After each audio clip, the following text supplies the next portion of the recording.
Hello दोस्तों। आज की क्लास में हम पढ़ेंगे कि सॉल्यूशन किसी भी इक्वेशन का हम सॉल्यूशन कैसे निकालते हैं। तो क्वेश्चन है द सिस्टम ऑफ इक्वेशन। ये जो इक्वेशन है ये 1 2 3 तीन इक्वेशन है, इसका एक सिस्टम है।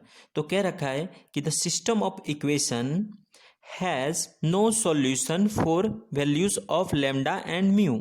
ये इंग्लिश में ये कह रहा है कि लेमडा और म्यू के किस वैल्यू के लिए ये जो सिस्टम ऑफ इक्वेशन है इसके हैज़ नो सॉल्यूशन, इसका कोई सॉल्यूशन नहीं होगा। तो हमारे पास ऑप्शन है। तो पहले हम कंसेप्ट को सीखेंगे फिर हम अप्लाई करेंगे। इस टाइप के क्वेश्चंस को करने के लिए हम क्या करेंगे, पहला देखिए इक्वेशन लिखेंगे ए एक्स इक्वल टू बी। एक अगुमेंटेड मैट्रिक्स बनाएंगे, ठीक है। अगुमेंटेड मैट्रिक्स क्या होगा, जिसमें हम ए मैट्रिक्स के सारे एलिमेंट को लिखेंगे, फिर ये साइन देंगे, फिर बी मैट्रिक्स के सारे एलिमेंट को यानी बी मैट्रिक्स को लिखेंगे। ये एक नया मैट्रिक्स बन गया जिसको हम कहेंगे अगुमेंटेड मैट्रिक्स। अब दो कंडीशन है, या तो सॉल्यूशन एग्जिस्ट करेगी या तो सॉल्यूशन नहीं एग्जिस्ट करेगी। तो अगर रैंक ऑफ अगमेंटेड मैट्रिक्स हम बना लिए, अब हम क्या करेंगे, रैंक ऑफ ए मैट्रिक्स निकालेंगे और फिर rank of augmented matrix A is to B निकालेंगे। तो अगर दोनों आपस में इक्वल नहीं आए तो हम क्या कह देंगे, inconsistent solution, no solution. No, इसको याद कैसे रखेंगे, इनकंसिस्टेंट मतलब सॉल्यूशन नहीं एग्जिस्ट कर रहा है, नॉट इक्वल्स टू तो नो सॉल्यूशन, ऐसे हम याद रख सकते हैं।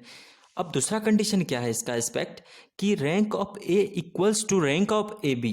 रैंक ऑफ ए बी ये ऑगमेंटेड मैट्रिक्स के इक्वल हो जाए तो सॉल्यूशन क्या होगा, कंसिस्टेंट, यानी सॉल्यूशन आएगा। अब जब सॉल्यूशन आएगा तो यूनिक सॉल्यूशन हो सकता है, वन पॉइंट सॉल्यूशन, दोनों एक ही बात हुई, यूनिक सॉल्यूशन और वन पॉइंट सॉल्यूशन। और दूसरा क्या हो सकता है कि इन्फिनिटी सॉल्यूशन, बहुत सारे सॉल्यूशन, तो दो तरह के सॉल्यूशन आएंगे। तो कंसिस्टेंट अगर हुआ तो इसमें दो केस बन रहे हैं। पहला है क्या, rank of A equals to rank of A B equals to unknown. Unknown क्या है, वेरिएबल्स है। जब रैंक ऑफ ए इक्वल हो रैंक ऑफ ए बी के और इक्वल हो अननोन्स, नंबर ऑफ वेरिएबल्स के, ठीक है, वेरिएबल्स के, तो सॉल्यूशन क्या होगा, यूनिक सॉल्यूशंस। इसको हम ये भी कह सकते हैं कि वन पॉइंट सॉल्यूशन, ठीक है।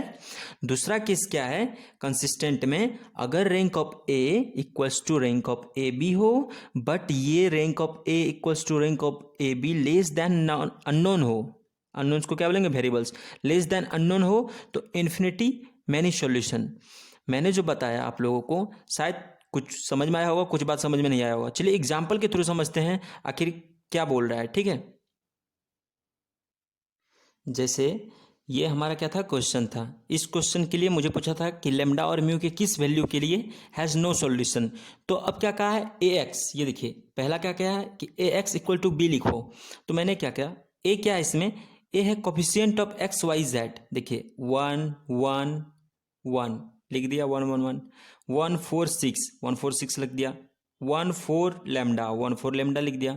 और एक्स वाई जेड ये समझ में आ रहा है, एक्स, और इक्वल्स टू बी क्या है, बी जो ये राइट हैंड साइड में है देखिए 6 20 म्यू, ठीक है, मैंने इधर लिख दिया। अब मेरा A X equal to B तो बन गया। अब मुझे ऑगमेंटेड मैट्रिक्स बनाना है, augmented matrix A is to B वाला। तो मैंने क्या करा, ए को सारा ए मैट्रिक्स को यहाँ लिखा, देखिए एज इट इज। उसके बाद बी मैट्रिक्स को एज इट इज यहाँ लिखा, ठीक है। तो मेरा क्या बना, 3x4 मैट्रिक्स बन गया।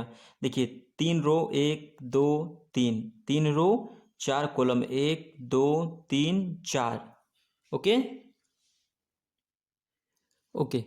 मेरा ऑगमेंटेड मैट्रिक्स बन गया ए इज टू बी, देख पा रहे हैं। अब मैं क्या करूँगा, इसमें प्रॉपर्टी लगा दिया। क्यों लगाया, क्योंकि मुझे रैंक निकालना है। रैंक क्या होता है, मैक्सिमम नंबर ऑफ इंडिपेंडेंट रो और कॉलम। तो हम इंडिपेंडेंट रो देख रहे हैं, क्या कोई इंडिपेंडेंट रो या इंडिपेंडेंट कॉलम है। तो मैंने क्या करा, R3 माइनस R2 कर दिया। R3 को क्या लिख दिया, R3 equals to R3 minus R2। तो क्या हो गया, ये देखिए R1 तो एज इट इज, R2 तो एज इट इज, R3 में क्या चेंज हो गया, R3 में R1 minus R3 minus R2, तो ये क्या हो गया 0। R3 माइनस R2 तो ये क्या हो गया 0। R3 माइनस R2 तो क्या हो गया लेमडा माइनस 6, और R3 माइनस R2 तो क्या हो गया म्यू माइनस 20। तो ये तो ए मैट्रिक्स है मेरा, और ये क्या है, total augmented matrix A is to B है। जब हम इस मैट्रिक्स को ऑब्जर्व करेंगे, ये तो मेरा ए मैट्रिक्स है और ये total augmented matrix A is to B है। तो मुझे कंडीशन क्या दे रखा है, नो सॉल्यूशन। नो सॉल्यूशन के लिए मुझे पता है क्या कंडीशन हम लगाएंगे, rank of A not equals to rank of A B, यानी इस मैट्रिक्स का जो रैंक होगा अकेले और इस मैट्रिक्स का जो रैंक होगा दोनों आपस में इक्वल ना हो। तो हम इसका रैंक, अगर हम इस मैट्रिक्स का रैंक हम 2 कर दें, ऐसे अगर इसको, इस मैट्रिक्स को हम अगर इसका रैंक ऐसे डायरेक्ट देखें तो 3 होगा, लेकिन हम इसको अगर 2 कर दे तो लेमडा माइनस 6 को अगर 0 पुट कर दे, rank of A matrix equals to 2, कब, लेमडा माइनस 6 को मैंने 0 पुट कर दिया तो क्या हो गया, 0 0 0, तो ये नलिटी फॉर्म हो गया।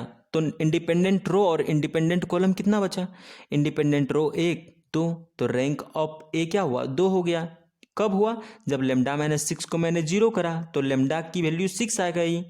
अब हम इस वाले को ऑब्जर्व करें, अगर इसको भी 0 कर देंगे, इसको 0 करा, इसके बाद अगर इसको भी 0 कर देंगे तो क्या हो जाएगा, तब तो ए इज टू बी जो मैट्रिक्स ऑगमेंटेड मैट्रिक्स बना है उसका भी रैंक 2 हो जाएगा, यानी rank of A equals to rank of A B हो जाएगा। लेकिन मैं यहाँ पे क्या करूँगा कि इसको मैं 0 होने नहीं दूंगा, रैंक ऑफ ए बी को मुझे 3 लाना है ताकि rank of A rank of A B के इक्वल्स ना हो। जब रैंक ऑफ ए बी हम 3 लाना चाहते हैं तो इसको क्या करेंगे, नॉट इक्वल टू 0 कर देंगे, तो म्यू नॉट इक्वल टू 0। तो जब कह रखा है कि हैज़ नो सॉल्यूशन तो rank of A not equals to rank of A B, rank of A मैंने 2 करवा दिया तो लेमडा की वैल्यू 6 आ गई, रैंक ऑफ ए बी 3 करवा दिया तो म्यू की वैल्यू नॉट इक्वल्स टू 20 आ गई। तो कंडीशन सेटिस्फाइड हो गया कि rank of A not equals to rank of A B, कब, लेमडा बराबर 6 म्यू बराबर 20, हैज़ नो सॉल्यूशन, तो आंसर आ गया अपना। चलिए ऑप्शन में देखते हैं। तो आप देख रहे हैं बी ऑप्शन में क्या है अपना, lambda equals to 6 mu not equals to 20। ये लेमडा की वैल्यू 6 और म्यू नॉट इक्वल टू 20 के केस में क्या होगा, this system of equation has no solution. I think आप लोगों को समझ में आया है। अगर समझ में आया तो लाइक कीजिए, शेयर कीजिए, सब्सक्राइब कीजिए, और कोई प्रॉब्लम हो तो कमेंट बॉक्स में बोलिए। ठीक है, थैंक यू।